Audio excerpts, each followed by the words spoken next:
Welcome back to the podcast, The Health Hunters. My name is Fernando. I'm Roxanne, and we have a guest here today. So, Erik, since you are here with us, what for you is the definition of health? Oh, health. Well, that's a very interesting word, especially if you analyze it letter by letter. Then the first four letters will form heal. So health, to me, it's like a very deep knowledge of the three sides of who we are, which is the mind, the body, and the spirit. And with this comes the health, which is a healing process that becomes with a knowledge of our body and automatically with mind and spirit, the triple dimension which is going to help us to go through things a bit smoother. It's nice when you mention about the three ways of doing, because it's actually the three ways of life. When we have like childhood, adulthood, and then we have the golden age, right? So defining health in actually that types of of way of thinking. Lovely. Yeah, nice, very nice definition. And how do you incorporate that in your life or your day to day? Let's make that simple. Well, for me it works in a very nice and organic way, especially because I am a former cook. So to me it's very important to have a warm and freshly prepared meal very often, at least once a day, because that is going to project me into a kind of very ancient action of humans, which is cooking our own meal. Now, of course, we live in this fast world where they kind of push us to eat in 15 to 20 minutes, maybe half an hour break if you're lucky. So we have to squeeze our meals into these precious minutes that we get to feed ourselves. So that's very important to have a meal cooked with your hands, because that is going to be your energy on top of more energy that this food can give you. Yeah, I can see that like one of the big issues in terms of society, to have very little time to think about what to eat, and then of course the wrong choices when it's taken, Especially less time, like what Erik beautifully said. You have only like 30 minutes of break, and then you have to eat it in 30 minutes. Yeah, it's like basically That's shoving impossible. shoving in your face anything you find from any like supermarket or so on. Yeah, of course, that's not what. And how do you maintain the other two parts? It was body, which we feed with food, and then the mind, which I believe that we can feed with informations and knowledge. Emotions also, right? Like we kind of feel like and then we digest actually emotions into our mind. Yeah, especially because the third aspect, which is the spiritual, then blends both to just become one whole. So from oneness to wholeness through your spirit. And that is, I think, the most subtle thing and most difficult to maintain with our health, the balance between all the elements that we are including in it. Because at the end, every action, it's going to affect all the other aspects, because everything is intersected, almost in a symbiosis. Not almost, I think it's like strange to think about ourselves in symbiosis with another part of ourselves, but at the end it's all the same. If you stop thinking for a moment, then it's only one self. Yeah, of course, the closed cycle, that's what probably we're saying. Then nothing has been created, nothing has been destroyed, everything is transformed, right? This is probably somebody who wrote that, and he said that beautiful word, because it's actually the way it is, like what it could be not good for us, it will be a very good value. Or what is waste for us is good value for nature itself, Well, that's a very interesting point, because transformation has been a part of human beings since the first day that we hit this planet, basically, since the most ancient form of bacteria. I mean, this life came because of very polluted volcanic lakes, which had so many hostile components like iron and sulfur and whatsoever, that some bacteria actually managed to feed on this negativeness to be alive and slowly evolved into what we know today, like all this prosperous and amazing green life used to be just a bacteria in a volcanic lake full of very toxic components. So that's what every time I think about the life, from where it came from exactly, from just random amino acids in space, you know what I mean? To be very technically precise. No, it's like all the elements that, yeah, exactly. If you go like very minute, almost insignificant things, then they put things together. Carbon, right, being the base of all living things, being carbon and organic. What normally, what the word actually organic have so much definitions on it, right? Yeah, yeah. Yeah, organic. Well, talking about healing ourselves, I think that going organic, it's a very nice way to kind of have a conversation with our body, almost. It's not a healing process, it's like a conversation when you go organic, because it creates the right soil to plant kind of the seed of health through healing. So that's very interesting word. Do you eat organic food? Well, I used to sell organic food for 6 months in the market of Centrum Amsterdam. It's called the New Market, and they do it every Saturday. And yeah, it was an amazing experience being in contact with like fruit and vegetables dealers and bread and all coming from organic sources throughout Holland. So nothing was really imported. It was just brought from the province, and it was nice to meet all these people at early morning in the market. So it makes you feel part of a community, even if you never considered that there would be one. I mean, it's just people working, right? No, at the end, no, it's a whole community of people supporting each other. Because the market supports the baker, and the baker supports the farmers of the wheat and all the components of their pastries, and the farmers will buy water and consume energy, and those multinationals hopefully will invest on what we know as technology evolution. So it's a kind of a positive circle that brings progress since the age of the first agriculture experts, which are in the area of modern Israel, used to be Mesopotamia, and they used to be expert farmers. So this ancestral, very ancient way of living, it's what human beings, it's all about, like being tribal, always sticking kind of to the people that supports you and helps you going through things. So that's a very interesting point of view, that we evolve in other aspects, but in some others we remain the same in this tribal way that we have to do things. Yeah, that's actually a very good point, because such a thing as organic, as we see the way then stores and supermarkets and markets label it, such a thing was not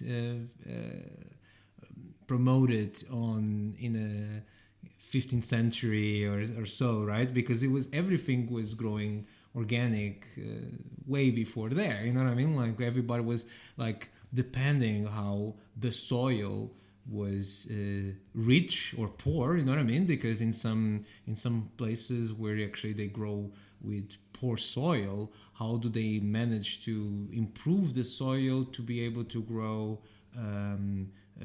food for people to living there. But not only that, but florists, for instance, Amazonia was like the very well known the terra preta, because the soil was black, you know what I mean, like, and it was all full of clay before, but because of the burns of all the trees, decomposition of the trees managed to creating new life. And so sometimes destruction is fundamental also for creations, like from that point of view.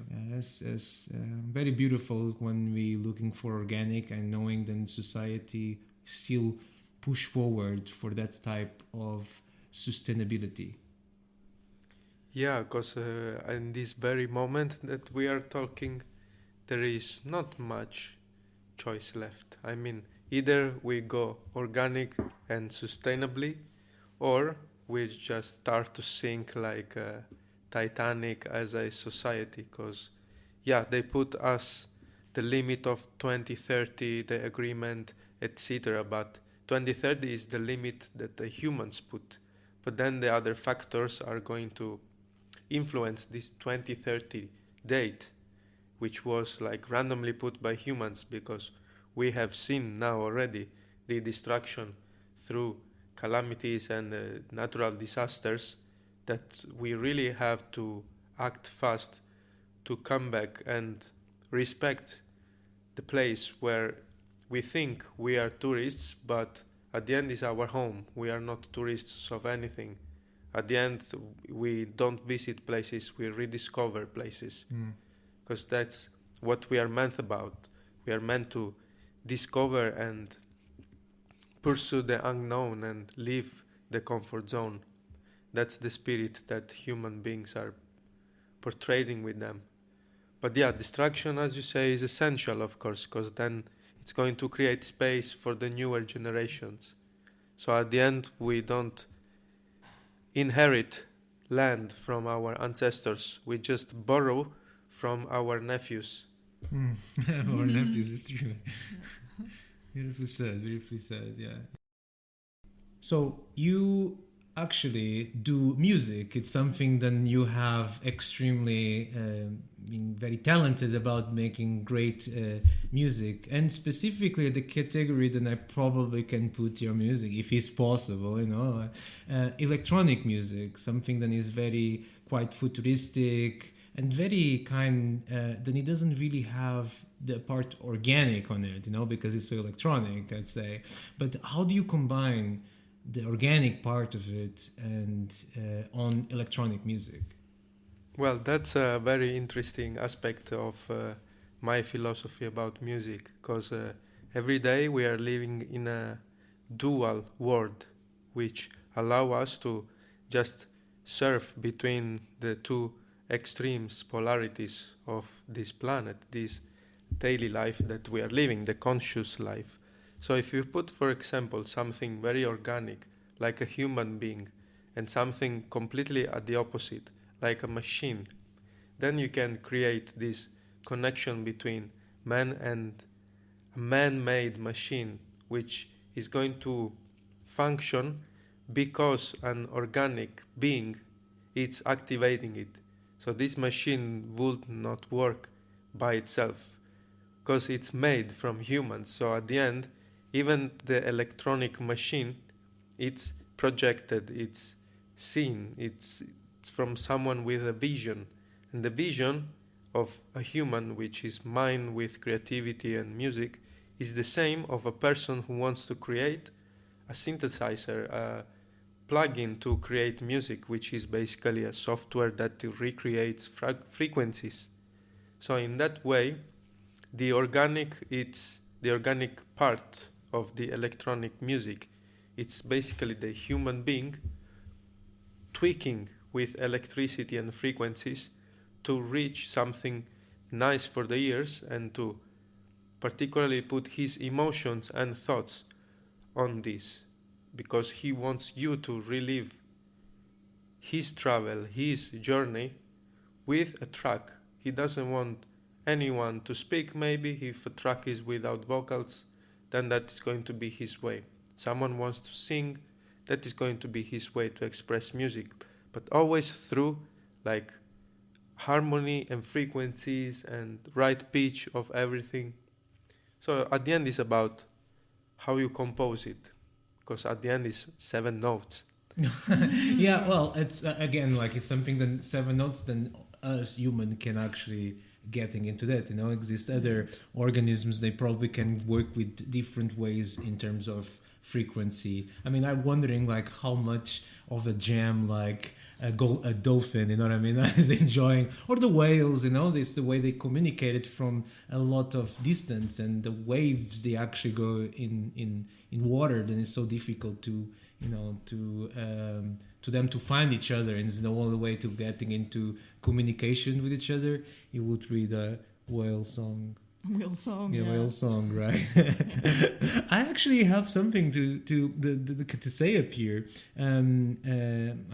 The other day I was watching like a very interesting Icelandic movie, and they had like some techno music. I mean, it was not techno music. It was like it was electronic music, but with not whales, but with seagulls. Like from the sea, and they had like this mix over that. It was very interesting. I found it like very interesting. How do they put these things together? But I'll do her like here like a a roaster in the morning and put that into a music that people can enjoy, because for people who living in the fields or in a countryside, being annoyed by the roaster who starts singing at 5 o'clock in the morning, it's like, so I can imagine how putting these things together. And actually this movie managed to do that, like, yeah. Wow.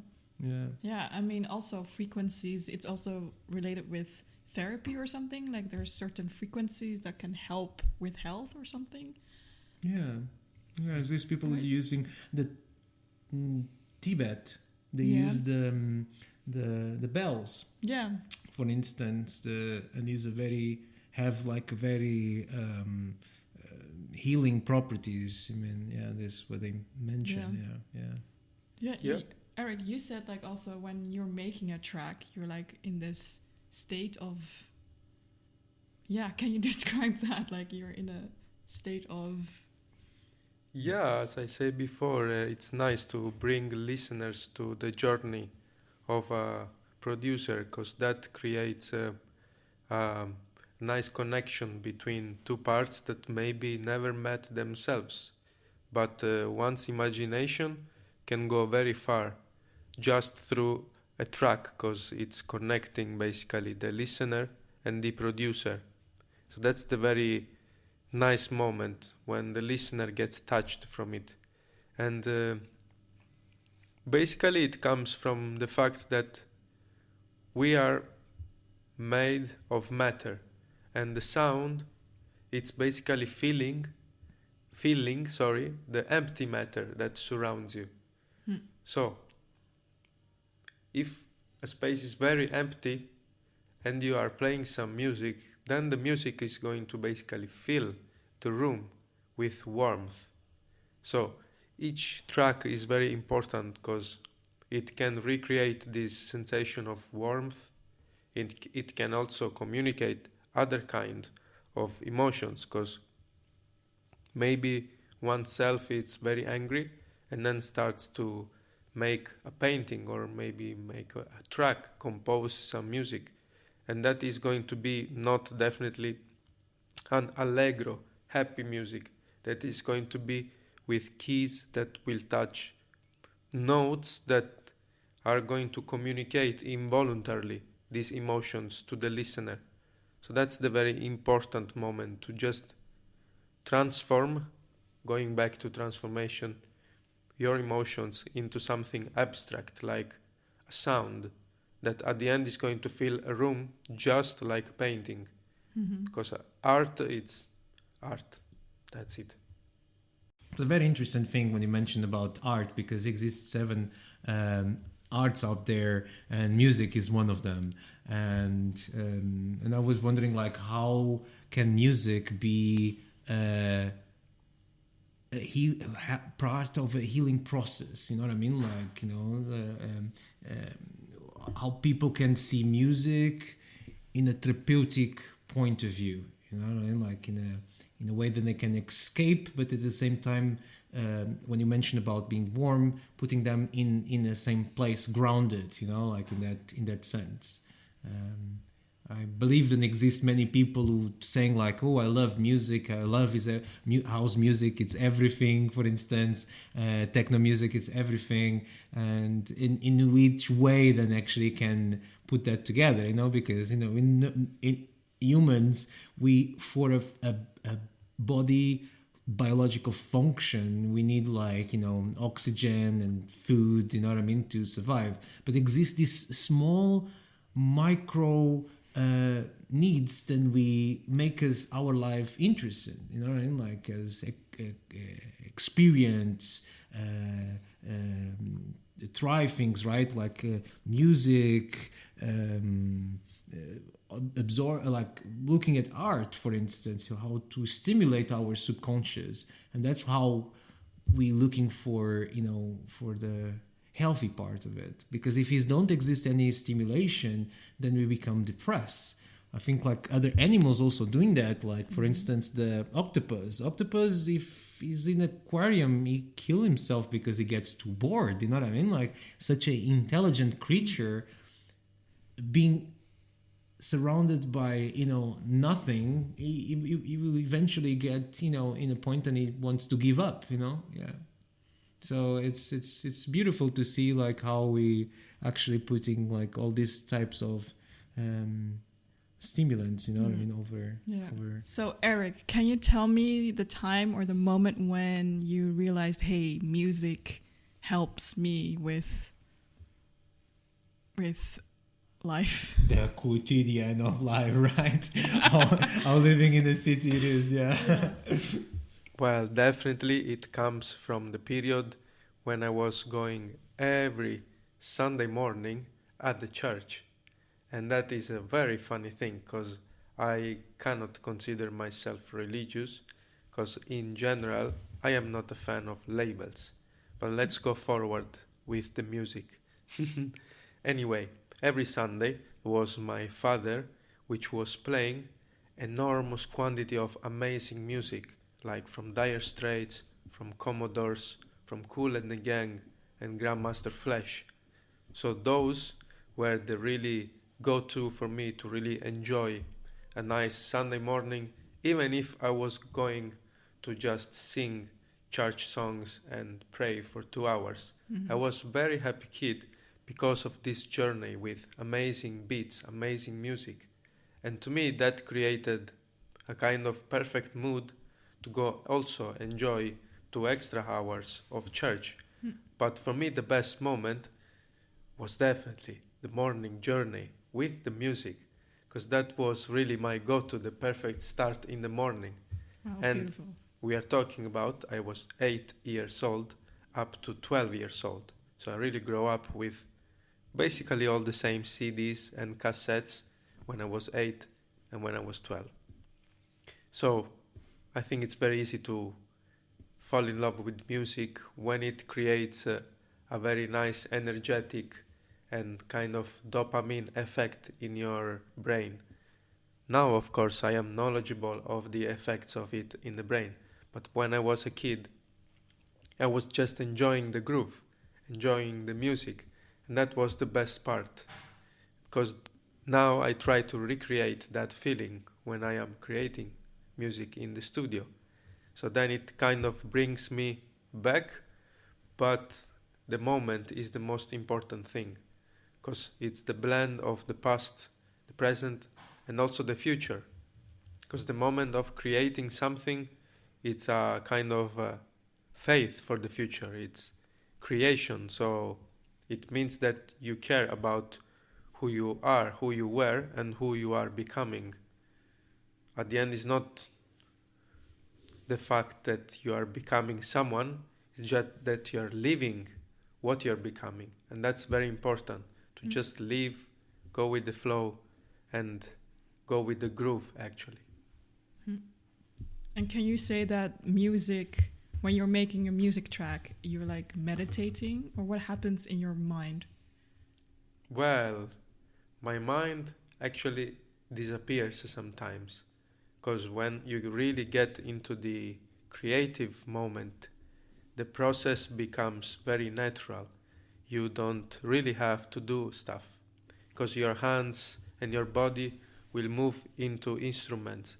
So that becomes a very meditative moment, but it's very proactive because it's not a passive meditation. It's actually a very active, proactive moment of creation and connection with the frequencies that are filling that room in the moment. Because then you are kind of not happy, you want to shape them until they become the right shape. And that's very funny because one time, going back to the healing sounds topic, it was very nice to follow this workshop held by, uh, I mean, I don't remember her name, but the DJ name is Exozar, and she's a American neuropsychiatrist, and she's expert in neuropsychology. And she was basically transforming in her studio sound waves to become geometrical perfect. So that was his typical afternoon, transforming frequencies to make them become perfectly geometrical. And eventually, after years of research, she come up with these healing forks, which produce a certain energy frequency that is going to affect your mood. And when each fork is positioned in a very particular energetic point, which is called chakra, then it's going to affect your body, mind, and spirit in a very gentle way, because it's a sound, so it's not physical, but it's ethereal, it's spiritual. So something not real, it's basically healing you. That's the best part. It's like a full injection of love. Can you see love? I cannot see it, but I can feel it. And this for me is the same whenever music is playing at the right frequency. Yeah. Wow. No, it's quite interesting that point. Yeah. You know what I mean? Like I see that like actually because in science is actually very well explained how that things work because nothing is static. Everything is in movement or vibration, right? Vibrations, frequencies, how to measure. There are different frequencies and stuff. So of course, if you find the right frequency of love, you probably can almost witness into a very in a superfice, right? Yeah, exactly. And did you experience these fork frequencies? Well, actually, the workshop was held by, I think, 40 to 50 people, so it was not easy to be the one chosen. And there was just one experiment with a random guy chosen from her. And he basically described afterwards the experience that he really felt a sense of peace and he just wanted to smile.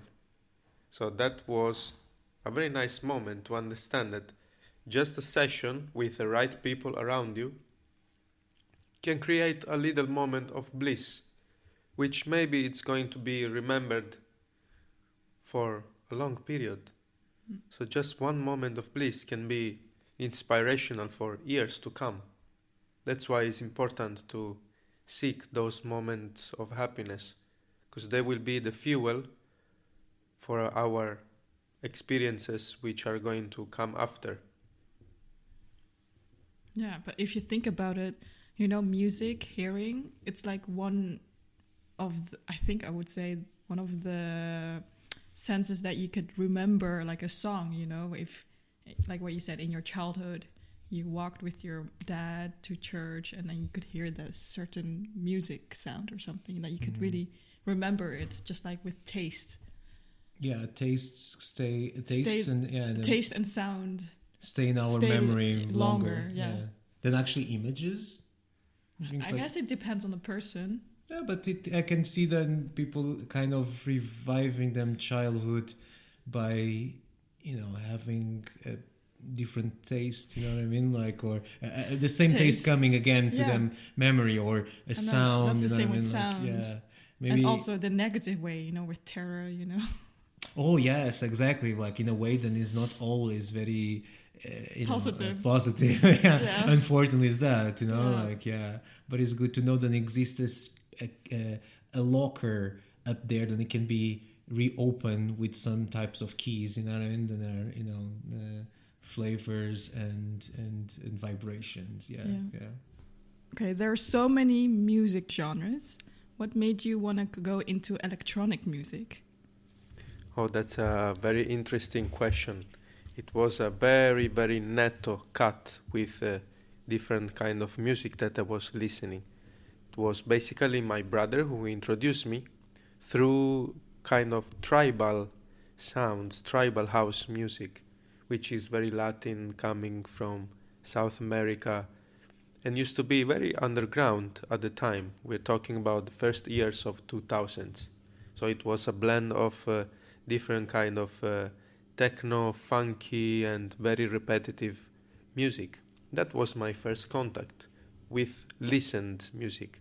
But when I attended an event was actually when I was 18 years old in 2010. So that was the really moment when I experienced on my skin an electronic music event that goes on for the whole night. So that was a really enlightening moment where I really felt the meditation feelings that we were talking about earlier. Because then you are just like a shaman dancing in a forest, surrounded by drums. Then it's the same. You are basically surrounded by a wall of speakers and people dancing in a nice state of trance. So that for me was a really nice enlightening moment where I felt part of a community, but not knowing a single person inside there. So how can you feel a part of a community if you don't know anyone and there are about 3,000 people inside a venue? That was very curious for me. And we are talking that I was not high on anything. We are not talking that I was in a shaman ritual with grams and extracts of ayahuasca or anything. That was just a sober moment with 2 or 3 beers drunk throughout all the night. So I was completely sober. It was just something new that hit me so hard, like this sense of community that was very nice and stayed in my skin up until now, after 12 years. I still love it like first day. Wow, that's so nice. Yeah, so basically you were connected with electronic music. Well, I would say that I didn't go to electronic music. This kind of electronic music came into my life because I didn't seek for anything. I was just a listener of nice music. As we said before, I used to listen to Dire Straits, Commodores, Kool and the Gang, Grandmaster Flash. So we are traveling between different genres. One of the things I notice about electronic music, it doesn't really explore the lyrics. And one of the things that in the past, like in some centuries ago, people were very focused on the poetry on it. That is kind of it. I don't say like lost, but it's just like a preferences of having electronic music using frequency of instruments instead of the human voice. Do you think is like because it's so similar to foods that it can, preferences and tastes? Because sometimes people really like the voice of that person and other ones not, but they like still the instrumental part of it. Well, definitely to me, it's like someone can give personal interpretation to every beat that is listening. So this is why electronic music is very interesting, especially the one without lyrics, because it gives each one of us a free interpretation of what we are listening. So of course there is like driving emotion out of a track. But then each one of us can be influenced in a different way, because each one of us listen to that track in a different moment of the day maybe. So if you're sad, maybe a song can enhance that sensation of sadness, but for another person who is happy, it can enhance the sensation of happiness. So at the end, a song can be just an enhancer instead of a provoker, I would say. And this happens to me whenever I want to discover, let's say, emotions with electronic music, that I am so free to listen without too much imagination, because I can give an interpretation that is not meant maybe to be even spoken or to be described. Yeah, I can see that. I can actually see the fact that lyrics can influence the sensations and feelings and emotions of people. Like, that's why then probably most of, the songs or the most famous songs will be love songs. I will guess, you know what I mean? But it's my own guess. And And sad songs. Sad songs are probably the most, because they increase the sadness in the person, and people like that type of music. It is a quite interesting, way of thinking, like why the sad songs are normally, like the love songs are normally put up into the. I think it's a very common emotion that people can really easily resonate with. Okay. I mean, Erik, how would you, if you make a sad or a happy track, I'm sure they're like different beats or different. Do you see a different pattern? Like if you're trying to reach a certain emotion that you want to describe in your track?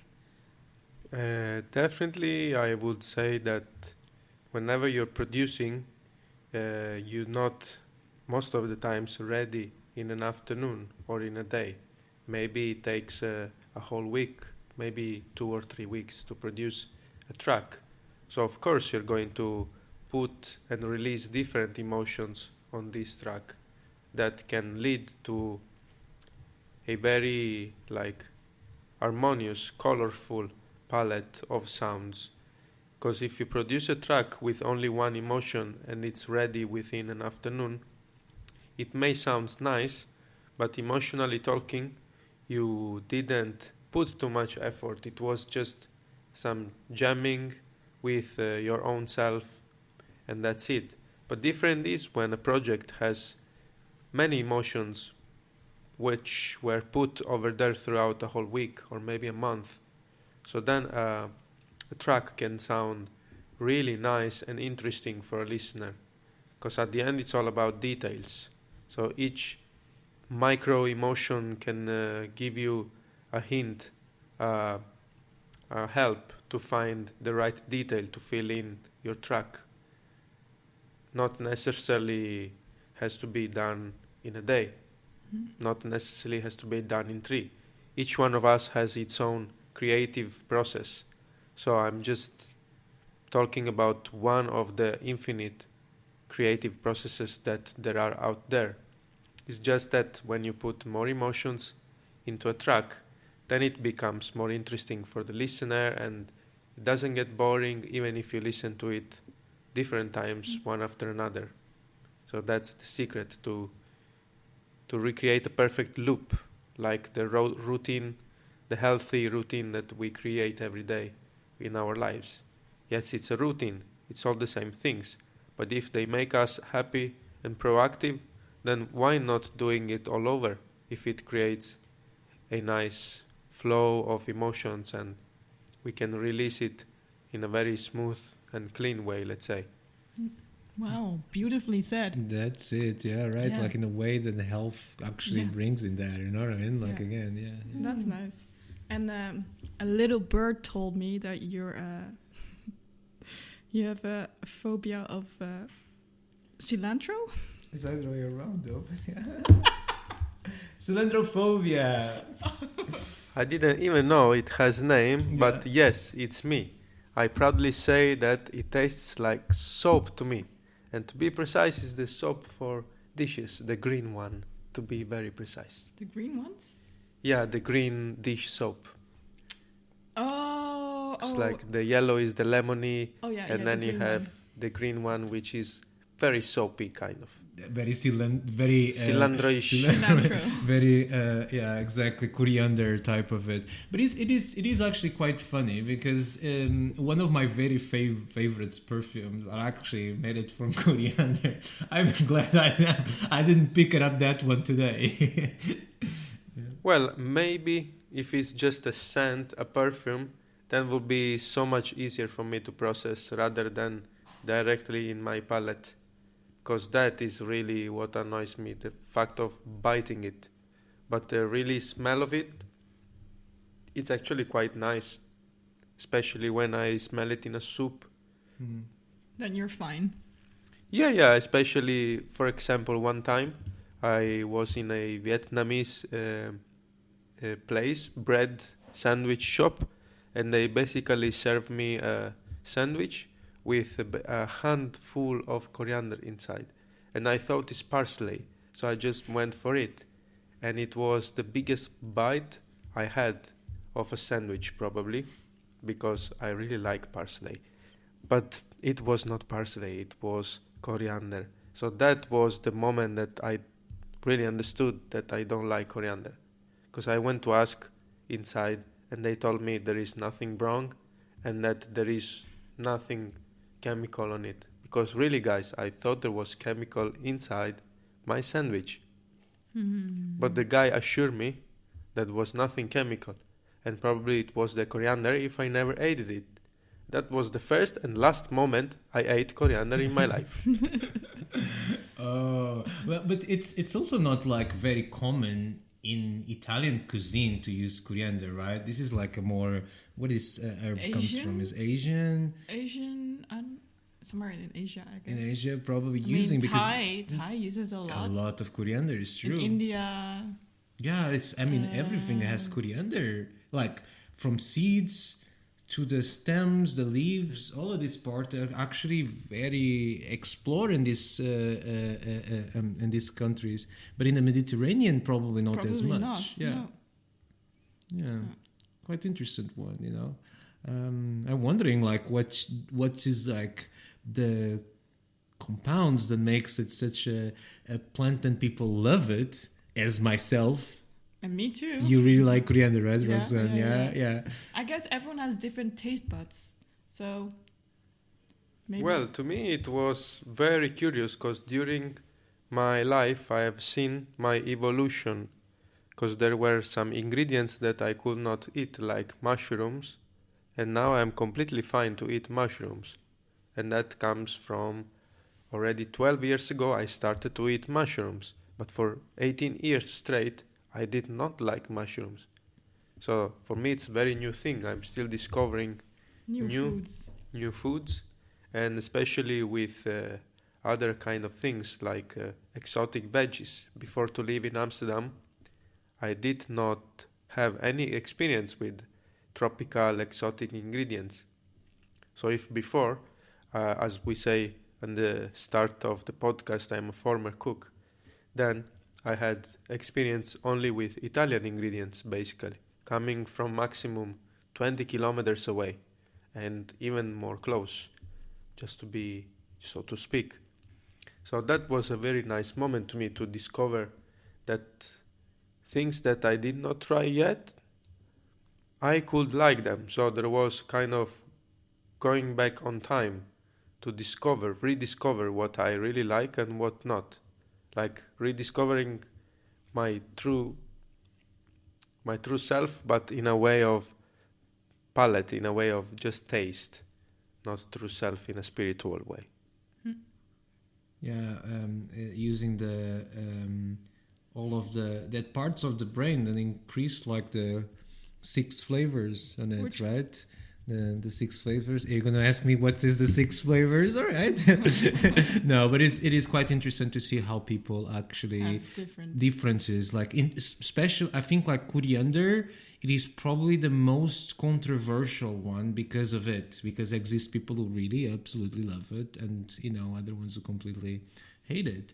Mushrooms is also other thing because it's more like involving with a texture also. It's a nightshade, right? Or no? Mushrooms? No, I think like nightshades like tomatoes. Potatoes, yeah, they're nightshade. Yeah, it's also like something that it was not very explored. Like I'd say, like yeah, exactly. In India, they didn't have potatoes. Yes, they do. No, they didn't. They didn't have potatoes. That's something that came from the West. That's what in Ashtanga Yam was mentioned. You didn't win any class. I just did not put pause on that, Mark. Because Erik, this was a very, very nice conversation. I really, really appreciate you stay here with us. I have one more question. Do you have any recommendation of a book, a musician that people can listen, something that will actually change your life?